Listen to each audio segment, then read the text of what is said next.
It's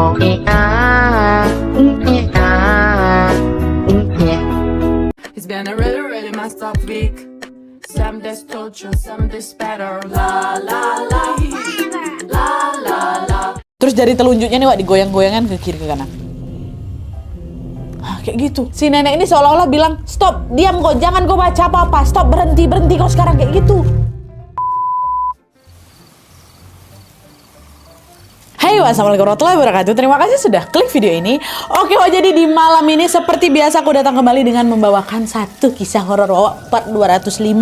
Dan di KHW part 205 ini aku akan menceritakan kisah yang sangat-sangat epic sekali, dan juga ini sekaligus menjadi pemanasan, Wak. Pemanasan untuk series kita yang selanjutnya, yaitu KHW Internasional. Ini pemanasan dulu, aku kasih satu episode dulu ya kan. Dan kisah malam ini menceritakan tentang ritual dukun yang terjadi di Turki, tepatnya di kota Konya. Jadi kalian mohon bersabar aja, series KHW Internasional lagi kami kumpulkan, jadi ditunggu aja ya. Ini aku kasih tipis-tipis aja lah ke kalian soal KHW Internasional ini, yang aku yakin kali bakal bikin kalian tercengang lain, Wak, hantunya di luar negeri sana tuh kalian. Aku nggak mau spill banyak-banyak di sini, tapi yang jelas kalian harus tonton ini sampai habis karena ada plot twist besar yang membuat kita ini keheranan sampai sekarang. Bahkan waktu baca cerita ini aku nggak kalah heran sama plot twistnya, serius. Nah, penasaran sama kisah selengkapnya kan? Tapi tunggu dulu nih ya. Sebelum kita masuk ke ceritanya, aku mau berbagi informasi penting dulu nih sama kalian semua. Buat kalian yang hobi check out belanja online kayak aku nih, aku punya tips supaya kalian bisa belanja online sambil nabung cashback, Wak. Jadi walaupun kita belanjanya banyak, Wak, kita tetap bisa cuan gitu loh. Caranya cukup dengan buka Shopback dulu. Setiap kali belanja online, Wak, aku nih pasti bakal check out barangnya melalui aplikasi Shopback. Jadi Shopback ini adalah aplikasi yang akan memberikan reward kepada seluruh penggunanya berupa cashback dari setiap transaksi belanja online yang dilakukan melalui Shopback. Dan ini tanpa ada jumlah minimum belanja ya. Jadi berapapun kalian check out pasti akan dapat cashback, Wak. Nah, selalu cashback yang udah masuk ke akun kalian nantinya bisa dicairkan. Nanti kalau misalnya nominalnya udah mencapai 25.000 nih, kalian bisa mencairkannya dalam bentuk pulsa. Tapi kalau misalnya nominal yang sudah mencapai 50.000, kalian juga bisa mencairkannya menjadi uang tunai langsung melalui ke rekening bank kalian. Jadi cashback yang udah dicairin ya bisa kita pakai lagi buat belanja. Menarik kali kan? Hanya di Shopback kita ini bisa belanja online sambil nabung cashback. Nggak percaya kalian? Nih aku kasih lihat sama kalian saldo aku ya. Tuh, ya. Lumayan kali ya kan? Gak hanya aku aja, Wak, banyak pengguna lainnya yang juga merasakan manfaat dari nabung cashback melalui Shopback. Dan informasi menariknya, Wak, Shopback ini punya lebih dari 700 merchant e-commerce dari berbagai kategori, mulai dari Shopee, Tokopedia, TikTok Shop, Lazada, Blibli, Uniqlo, Zalora, Wetsen, sampai merchant travel macam Agoda, Booking.com, Trip.com, dan lain itu ada. Pasti ada salah satu yang aku sebut tadi jadi e-commerce favorit kalian kan? Emang udah lengkap kali. Nah, supaya kalian bisa ikutan nabung cashback melalui Shopback, Wak, sekarang aku bakal tunjukin kalian cara ngundangnya ya. Simak baik-baik. Jadi, Wak, pertama kalian masuk dulu ke aplikasi Shopback, lalu pilih merchant kesukaan kalian. Nah, karena aku mau check out belanjaan untuk anak aku di TikTok Shop, jadi aku pilih TikTok Shop ya. Nanti, Wak, detail cashbacknya bakal muncul di sini nih. Dan selain itu, kalian juga nanti akan diarahkan ke merchant yang sudah kalian pilih tadi. Udah deh. Setelah itu kalian bisa langsung berbelanja seperti biasa dan cashbacknya akan otomatis masuk ke akun Shopback kalian setelah transaksinya terverifikasi. Cara yang sama juga berlaku buat kalian yang mau liburan dan butuh booking hotel ya, Wak. Nah, tambahan informasi juga, kalian bisa mendapatkan cashback lebih banyak di pekan gajian Shopback di tanggal 25 sampai 27 di setiap bulannya, dan juga tanggal-tanggal kembar macam 55, 66, 77 dan seterusnya ya. Dan nggak sampai itu aja, Wak. Selain itu, kalau misalnya kalian download aplikasi Shopback sekarang, kalian bisa mendapatkan bonus saldo cashback gratis sebesar Rp20.000. Caranya gampang kali, kalian langsung download aplikasi Shopback. Linknya sudah aku sertakan di description box di bawah. Daftarkan akun kalian dan jangan lupa untuk memasukkan kode SB Nadia ya. Cuan kali, Wak. Jadi tunggu apa lagi? Buruan download aplikasi Shopback sekarang juga. Belanja online sambil nabung cashback, ya buka Shopback dulu. Selamat berbelanja dan panen tabungan cashbacknya, Wak ya. Niki aku nih baru belanja kantong asi. By the way, mama belanjanya emang kayak gini terus, Wak, ya kan? Aku belanja dapat cuan. Di mana lagi kalau bukan di Shopback? Nah, sekarang baru nih, tanpa berlama-lama kita langsung masuk aja ke pemanasan KHW Internasional ini. Check it out.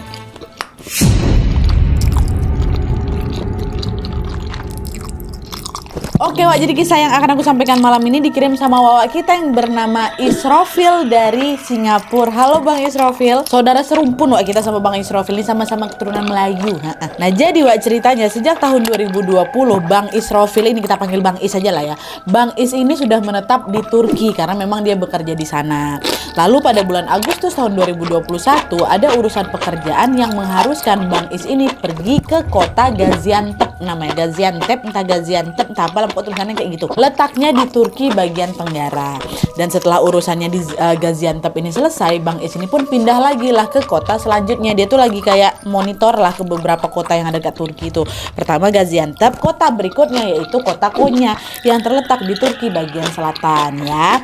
Nah, Bang Is ini berangkat dari Gaziantep menuju ke Konya dengan menggunakan bus yang pada saat itu dijadwalkan akan berangkat jam 7 pagi.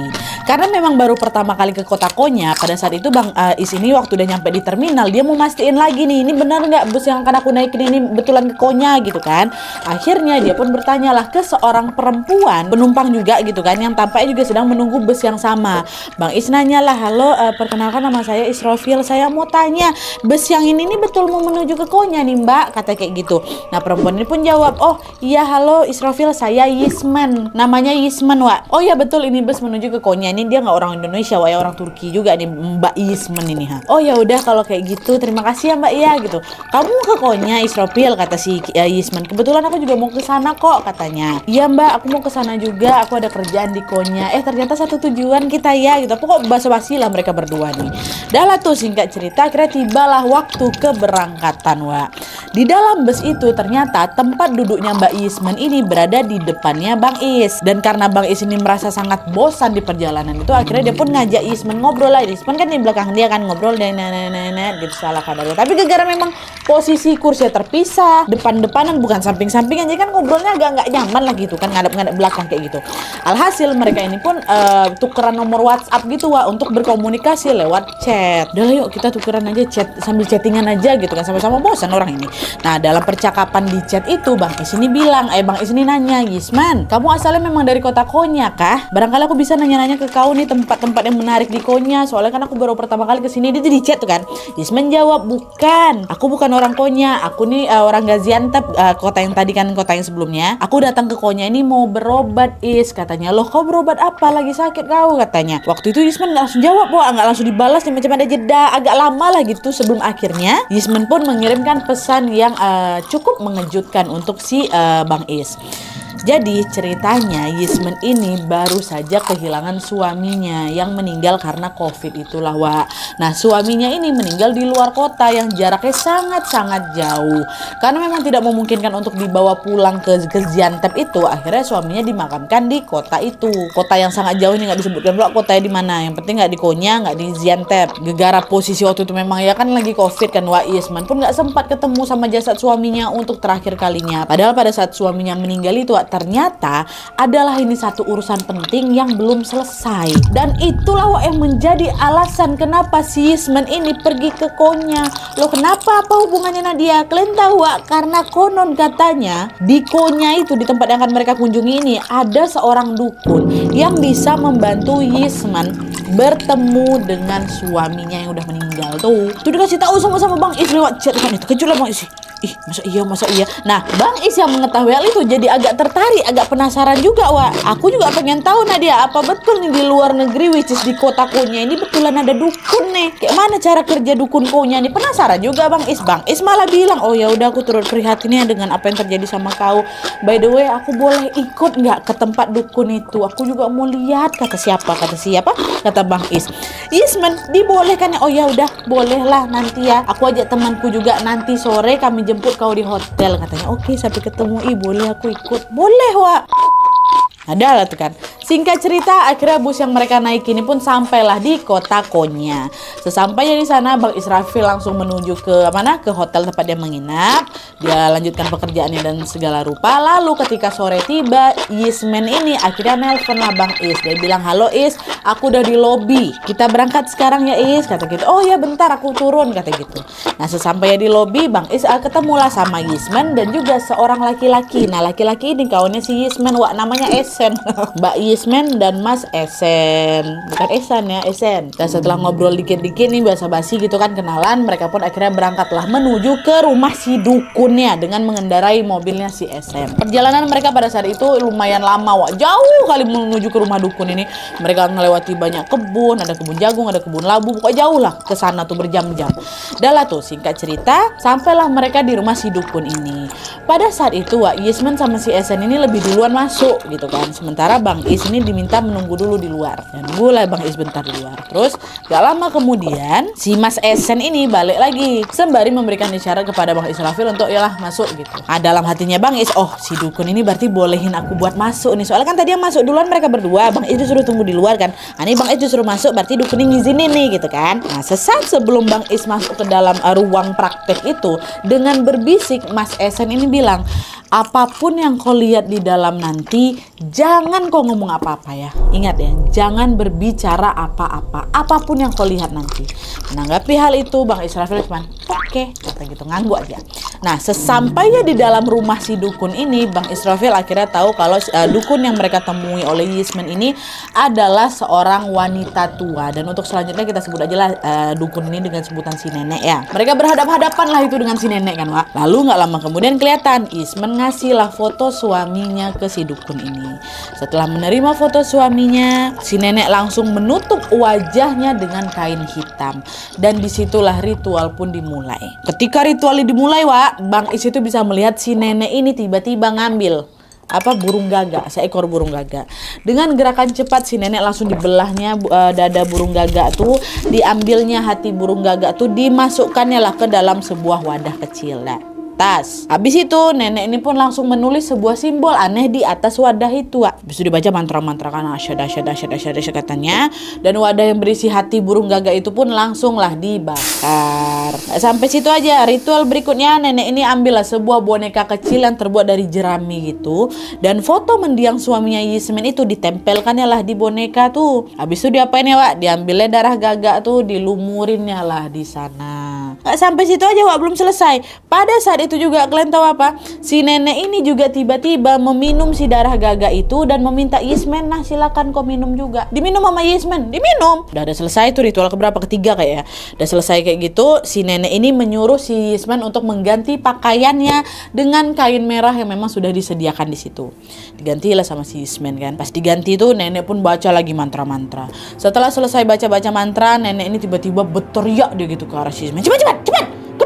Cepat kemari kata gitu, pakai bahasa sana lah. Yismen langsung buru-buru menghampiri si nenek dan langsung berbaring tepat di sampingnya, dikasih isyarat sini, suruh tiduran dia. Udah si Yismen tiduran, nenek itu pun ikut berbaring di sebelahnya si Yismen, samping-sampingan nih. Dan tidak lama kemudian tubuh mereka ini ditutup menggunakan sehelai selimut tipis. Bang Is nggak tahu tuh apa yang dilakukan di dalam selimut itu antara Yismen sama si nenek. Yang jelas mereka ditutupin lagi gitu sama selimut kan, Wak. Bang Is perhatikan aja, dia diam aja.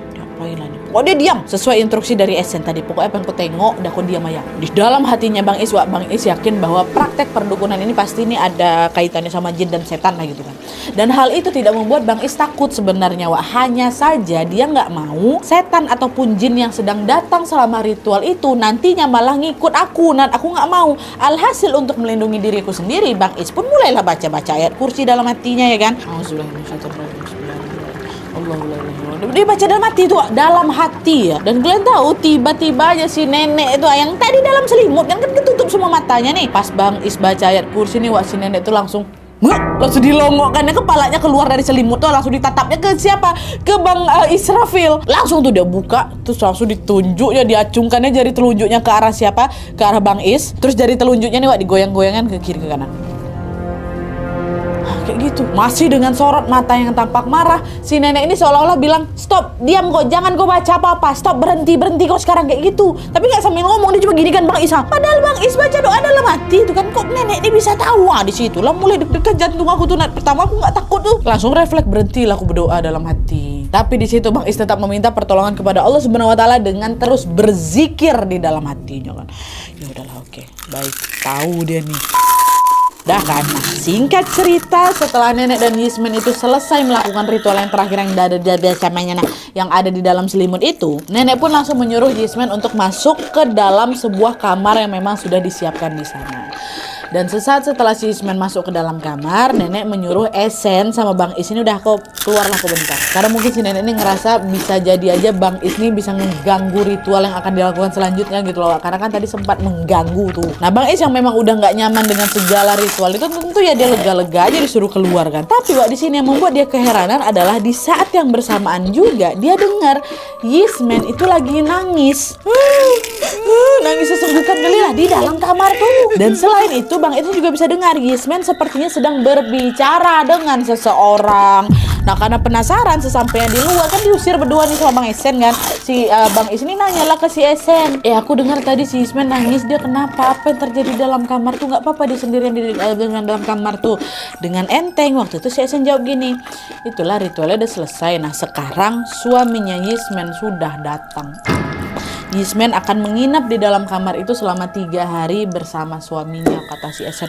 3 malam Wak, mau ngapain aja nanti mereka di dalam kamar tuh selama itu? Ya apa aja, mungkin Yismen akan menyelesaikan masalah penting yang katanya belum selesai itu, atau mungkin urusan lain ya entahlah, aku juga nggak tahu gimana pastinya. Tapi yang jelas mereka juga pasti akan melakukan hubungan tanda kutip selayaknya suami istri, kata si Esen. Enteng aja Esen ngomong kayak gitu. Nah kan suaminya udah meninggal, dia nanti berhubungan sama siapa tuh, kata si Bang Is dalam hatinya. Tapi ya udahlah, Bang Is karena orang baru di situ kanan, aku pun memilih untuk tidak berkomentar apa-apa. Waktu di luar, waktu udah selesai ngobrol sama si Esen kan, Bang Is ini menundukkan kepalanya ke bawah Wak. Kebetulan pada saat itu di tempat dukun ini lagi gerimis, sehingga tanah di sekeliling rumahnya dukun itu jadi sedikit becek.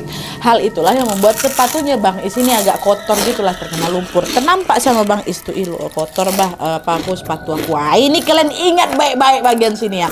Sepatunya Bang Is kotor gara-gara terkena lumpur, gara-gara di sana hujan becek ya. Ingat bagian sini tolong. Lanjut. Nah karena pada saat itu Yismen masih ada urusan tanda kutip dengan suaminya tanda kutip itu juga, alhasil Bang Is sama si Esen ini pun baliklah duluan ke Konya. Memang kayak gitu sih, Yismen ditinggalin, nanti dijemput lagi lah mungkin sama si Esen kan. Nggak mungkin aku tunggu di sana 3 hari kanan, orang aku juga ada kerjaan. Nah baliklah sama si Esen. Pas mereka masuk dalam mobil, Esen pun mengantarkan Bang Is balik ke hotel.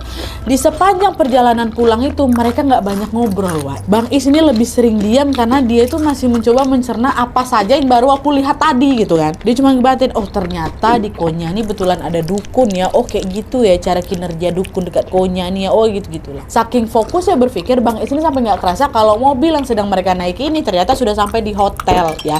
Perjalanan pulang yang mereka tempuh dari rumah si nenek dukun sampai ke hotel tuh paling cuma 20 menit. Nah singkat kali, padahal tadi waktu berangkatnya kerasa berjam-jam kan. Wah ini tuh balik paling 20 menit. Kok cepat kali Wak nyampe ya, apa cuma perasaan aku aja nih. Karena nggak mau ambil pusing, Bang Is ini pun segera langsung berpamitan dengan Esan dan buru-buru masuk ke dalam kamar untuk beristirahat. Nah ketika Bang Is ini sudah membaringkan badannya di kasur untuk beristirahat itu Wak, disitulah sebuah keanehan terjadi juga nih di hotelnya. Tiba-tiba aja pada saat itu Bang Is ini mendengar ada suara perempuan lagi bersenandung dalam hotel tuh. Tadinya Bang Is mikir, oh itu mungkin suara yang berasal dari klub-klub di sekitar hotel tuh lah. Tapi anehnya suara yang didengar sama Bang Is ini macam nggak ada jeda Wak, nggak ada suara ambil napas panggilan. Perempuan itu terus bersenandung tanpa henti, tanpa ada jeda sepanjang malam, dan baru berhenti ketika masuk subuh. Tertidur ya bentar kan tuh bangun-bangun sholat subuh, kok masih ada juga suara perempuan ini. Nah itu keanehan pertama kan Mbak. Keesokan harinya Bang Is pun lanjutlah lagi bekerja seperti biasa karena kan dia ke Konya tuh untuk bekerja kan. Pada saat itu Bang Is ini lagi ada meeting dengan salah satu perusahaan di sana dan baru selesai sekitar jam 5 sore lah. Setelah meeting selesai Bang Is lanjut lagi balik ke hotel. Sesampainya di hotel dia sempat buka laptop bentar tuh, dia kerja bentar lah untuk menyelesaikan beberapa pekerjaan yang lain. Alhamdulillahnya sepanjang hari itu semua berjalan normal-normal aja. Yismen juga nggak ada kabar, si Bang Is juga nggak ada mikirin Yismen, orang dia sama urusan masing-masing lah gitu kan. Hingga akhirnya sekitar jam 11 malam di hari kedua ini Bang Is lagi-lagi mendengar ada suara perempuan yang bersenandung tanpa jeda tuh. Di situ perasaan Bang Is ini mulai agak campur aduk. Selain ketakutan, Bang Is ini juga merasa agak kesal juga sama suara perempuan ini gara-gara ganggu istirahat dia. Akhirnya di dalam hati Bang Is nyeletuk, suara ini lagi. Nyanyilah aku terus. Aku nak tengok seberapa lama kau ni kuat bernyanyi, seberapa lama kau kuat bikin aku takut. Nah, tepat setelah Bang Is nyeletuk hal itu dalam hatinya, tiba-tiba terdengarlah jendela kamar dia tuh macam lagi ada yang ngetuk, tok dari luar. Dan FYI kamarnya Bang Is ini ada lantai 3 diketok di jendela dari luar, tok. Coba diabaikan dulu sama Bang Is kan. Tapi makin diabaikan, lama-kelamaan suara tuh makin terdengar kencang. Wah kencang kali, sampai jendela tuh tampak bergetar katanya. Akhirnya dengan keberanian yang ada, Bang Is pun berjalanlah mendekati si jendela itu. Sambil baca doa di dalam hati, dengan cepat Bang Is pun langsung menyibak horden jendela itu. Waktu dibuka, ada siapa-siapa. Sempat tuh Bang Is buka jendelanya, dia celingak-celingak ke atas, ke bawah, ke samping, ke kiri, ke kanan. Nggak ada siapa-siapa. Tapi ketika pandangannya Bang Is ini tidak sengaja tertuju ke bawah, ke arah depannya hotel tuh, disitulah tanpa sengaja Bang Is lihat siapa? Lihat si Esen, kawannya si Yismen, Mas Esen tadi tuh. Refleks Bang Is langsung teriak lah, "Hei Esen, kok ngapain di situ malam-malam?" Kata gitu. Esen pun dongaknya kepalanya ke siapa? Ke Bang Is. Aduh, tataplah mereka di lantai 3 dan bawah tuh kan. Dan setelah itu sambil terus menatap Bang Is, ini nih. Sambil terus menatap Bang Is, tiba-tiba Esen ini dia lompat ke dinding, dia merayap naik ke arah kamar sih, ke arah kamarnya Bang Is tuh, merayap tuh ngeliat. Astagfirullah, setan, kata Bang Is kan. Dia tutup horden, dia tutup jendela, tutup horden, langsung balik lagi ke kasur. Dan di saat yang sama suara perempuan yang bersenandung itu balik terdengar lagi. Aduh, merinding terbayang sama aku. Oh, ini dah nggak iya. Makin ketakutan Bang Is kan. Bang Is pun segera langsung ngambil Al-Quran, dia mulai ngaji situ kan. Udah nggak betul tuh, masih ada juga tuh suara-suara bersenandung tuh. Bang Is langsung menguatkan dirinya dengan membaca ayat suci Al-Quran, karena dia tahu bahwa Allah lah satu-satunya zat yang bisa memberikan pertolongan dan tidak ada kuasa lain yang bisa melawan kuasanya Allah. Itulah dalam hatinya Bang Is kan. Bang Is terus berdoa semoga siapapun sosok yang sedang mengganggunya ini bisa segera pergi. Dan alhamdulillahnya suara perempuan yang bersenandung itu pun berangsur-angsur menghilang, Tapi tepat sebelum suara itu betul-betul lenyap, Bang Is ini lagi-lagi dibuat shock ketika dia mendengar ada suara yang berbisik di telinganya. Suara itu berbicara dalam bahasa Turki. Dia bilang apa? Lupakan, hapuskan, lupakan, hapuskan, lupakan, hapuskan. Itu terus berulang-ulang. Dia sambil baca Quran tuh ada suara itu, barulah hilang suara cewek bersenandung tuh. Setelah suara bersenandung itu hilang, Bang Is masih agak deg-degan juga kan. Masih, oh iyalah, kalian bayangin aja jadi dia macam mana. Gegara masih ketakutan itu, akhirnya Bang Is pun memutuskan untuk turun ke lobi untuk bisa menenangkan diri lagi. Nah, supaya bisa lebih rileks lagi, Bang Is ini pun sempat membeli kopi dulu tuh di bawah. Dia minum kopinya sambil duduk-duduk santai di lobi hotel. Nah, secara bersamaan ternyata di lobi itu ada beberapa petugas kebersihan yang sedang memperbaiki sebuah lampu yang ada di lobi. Mati lampu tuh. Dan ketika si petugas ini mau memeriksa apakah lampunya ini masih bisa nyala apa enggak, tiba-tiba meledak pula lampu tuh. Kejadian pun cepat kali. Nah, dia gegar, aku ada di situ. Refleks aku pun langsung nutupin wajah aku kan, gegara takut nanti pecahan lampu tuh kena muka. Ini bukan lampu kecil lampu besar, lampu kat lobi. Dan beberapa saat kemudian Bang Is pun membukalah wajahnya kembali untuk melihat gimana nih kondisi sekitarnya kan. Tapi di sini bukannya melihat suasana lobi hotel, di momen itu Bang Israfil ini justru mengalami sebuah peristiwa yang ini udah mulai di luar nalar itu. Ini plot twist ada di sini. Kalian tahu kan? Pecah. Waktu dia buka apanya lagi, yang dilihat pertama kali sama Bang Is adalah seorang perawat yang sedang mencoba memeriksa keadaannya. Mana anehnya nih Nadia, dengar lo. Selain itu, pandangan matanya Bang Is ini juga tidak sengaja melihat ada ambulan yang lagi terparkir. Di situ Bang Is mikir, oh mungkin tadi aku cedera waktu lampu di lobi itu meledak. Walaupun kok ya bisa cepat kali aku tiba-tiba ada dalam ambulan nih. Dan sesaat setelah berpikir demikian, Bang Is tiba-tiba menyadari sesuatu yang janggal lah. Ini dia. Sebentar dulu. Tadi kan aku ada di mana? Lobi hotel kan. Kenapa ini tiba-tiba aku ada di ambulan? Ini aku lagi di mana nih sebenarnya? Ya kan? Dengan panik, Bang Is pun langsung lebih fokus lagi menatap ke sekelilingnya. Dan bisa kalian tebak pada saat itu Bang Is lagi ada di mana? Mana? Di kamarnya Nadia? Tidak. Bang Is tiba-tiba sudah berada di terminal bus kota Gaziantep. Terminal bus kota Gaziantep, kota pertama sebelum ke Konyanya, di tempat yang sama ketika dia sedang menunggu bus keberangkatan menuju ke Konya. Aduh, merinding. Settingnya betul-betul sama persis Nadia. Sama persis pada saat aku mau berangkat ke Konya beberapa hari yang lalu. Nah, terkejut nggak kalian? Bahkan yang lebih mengejutkan lagi nih, masih ada yang lebih mengejutkan lagi ketika Bang Is melongok ke sampingnya. Beberapa meter dari situ dia melihat ada seorang perempuan sedang berdiri seperti sedang menunggu bus. Perempuan itu adalah seseorang yang sangat-sangat familiar kali bagi Bang Is. Siapa dia? Yisman. Ada Yisman di situ. Bang Is masih tepaku tuh dia nengok Yisman. Yisman? Tapi Yisman nggak lagi nengok dia, Wak. Nah, seolah sedang menyadari ada seseorang yang lagi natap si dia. Barulah si Yisman ini tiba-tiba noleh dia ke arahnya Bang Is. Kayak gini. Senyum dia, Wak. Gitu. Nggak bisa pergi Yisman nih. Begini, Wak. Menyisakan Bang Is yang masih terbengong-bengong menatap kepergian si Yisman. Kok aku ada di Gaziantep? Waktu itu pun aku udah mau nyusul lah, dia mau ku susul si Yisman itu kan. Tapi di sana seorang tenaga medis dengan sigap langsung menarik tangannya Bang Is, bilang, Pak, jangan kemana-mana dulu. Kondisi Bapak ini masih belum stabil. Dah yuk Pak, sebaiknya sekarang kita ke rumah sakit dulu ya, katanya. Waktu mau disusul nggak bisa ditahan sama siapa ini kan. Bang Is yang masih kebingungan dengan ini pun akhirnya ya udahlah, dia cuma ngangguk mengiyakan aja. Dia pun masuklah ke dalam ambulan. Pergilah dia bersama si petugas medis itu ke rumah sakit.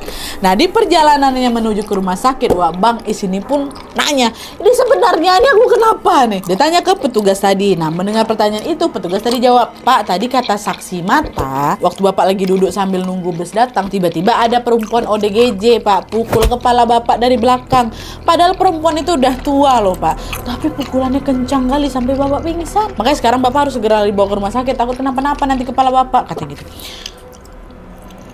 Nah, jawaban dari petugas medis itu pun bikin Bang Is kebingungan lah. Ada bingung, ada leganya juga aku Nadia. Kenapa? Karena waktu itu Bang Is mikir, oh berarti semua kejadian yang sudah aku alami itu ya udah itu cuma mimpi aja mungkin itu. Mulai dari dia kenalan sama Yisman, ketemu si nenek, melihat ritual si nenek, nengok teror sosok merayap dekat tembok hotel tuh berarti cuma mimpi aja. Walaupun kenapa kok nyata kali, tapi berarti itu mimpi. Orang aku masih di Gaziantep kok belum berangkat ke Konya. Berarti di sini sebenarnya aku belum sempat sampai ke Konya. Dan barangkali ketika pingsan tadi itu, disitulah aku sempat koma sesaat terus bermimpi yang macam-macam. Itulah yang ada dalam dugaannya Bang Is. Di sini berarti Bang Is mikir, aku belum sampai di Konya, aku pingsan, aku mengalami hal itu di dalam mimpiku karena aku udah habis ditepuk dari belakang sama si perempuan ODGJ tadi, ya kan? Sampai situ ya kan? Oke, nggak apa-apa. Aku belum nyampe Konya, aku akan dibawa ke rumah sakit.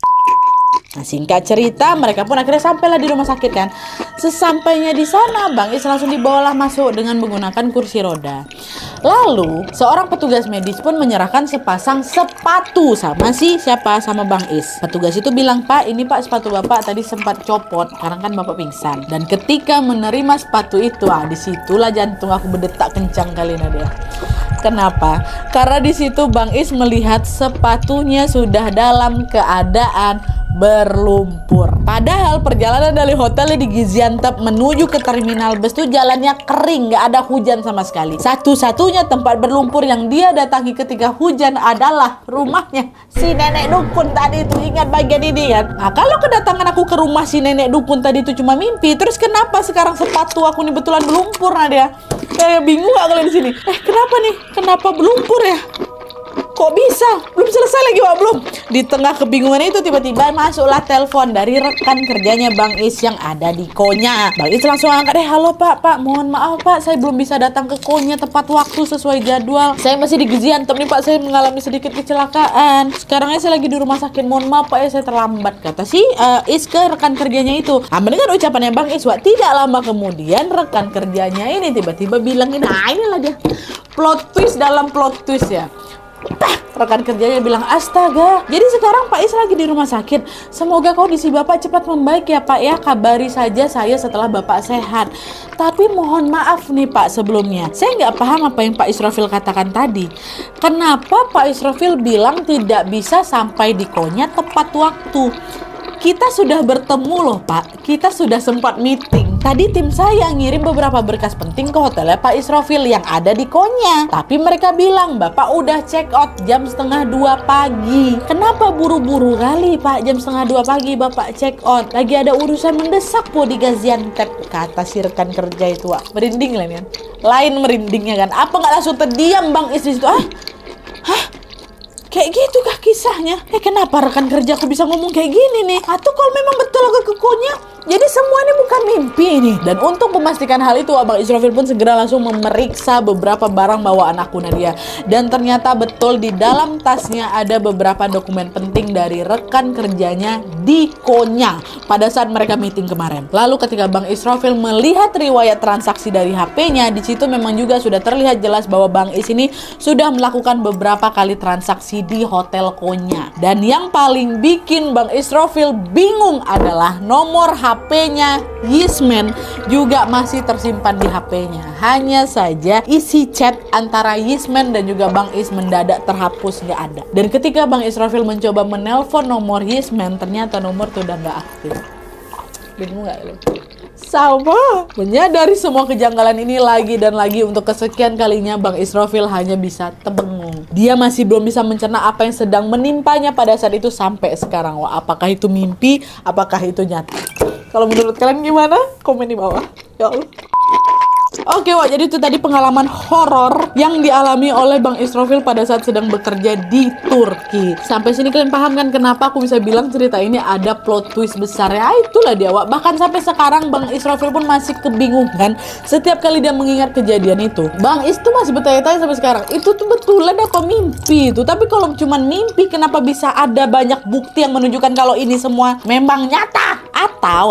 Atau mungkin saja ini adalah settingan dari si nenek dukun tadi yang sengaja ingin membuat Bang Israfil ini lupa dengan ritual itu. Dan mungkin juga perempuan ODGJ yang memukul Bang Is di terminal itulah si nenek itu. Ada banyak kali kemungkinan yang bisa terjadi. Wah, aku juga sangat-sangat penasaran, ingin tahu juga nih pendapat kalian kayak gimana. Bang Is tuh nggak dapat jawabannya sampai sekarang doa. Bang Is aja nggak tahu, apalagi kita ya kan. Tapi cobalah kalian kasih pencerahan dikit buat Bang Is nih. Pertanyaannya, kenapa dia tiba-tiba bisa balik lagi ke terminal Gaziantep itu? Hah? Terbangunnya di situ, orang dia tutup matanya gara-gara lampu lobi meledak. Buka mata dia udah ada di ambulan terminal Gaziantep. Tidak terjawab ini. Beda kan ngerinya kan, KHW internasional ini baru dari Turki nih. Bersabar aja lah kalian, series KHW internasional lagi kami susun ya. Semoga secepatnya. Oke, Wak, jadi sekian dulu ceritanya. Terima kasih banyak yang sudah menonton. Kalau kalian suka video ini, klik like-nya. Jangan lupa komen di bawah untuk ide dan saran-saran untuk selanjutnya. Jangan lupa nyalain notifikasinya supaya kalian tahu kalau aku upload video baru. And as always, jangan lupa untuk klik tombol subscribe supaya kalian sama-sama tahu informasi menarik dan menegangkan dari channel aku. See you next video, Wak. Bye.